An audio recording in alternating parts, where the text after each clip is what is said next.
Hi friends, ఇప్పుడు మొక్కలు చూశారు కదా. ఆ రకంగా ఎరుపు రంగు వచ్చేసి చనిపోతున్నాయి. ఎర్రదగులు వచ్చేసింది ప్రతి మొక్కలకు కూడా. మిరప వేస్తే తినట్లేదు, పత్తి వేస్తే తినట్లేదు. ఈ రకంగా అయిపోతున్నాయి చెట్లన్నీ.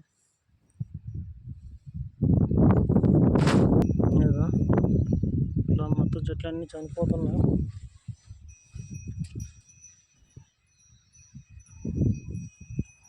ఏం చేయాలి?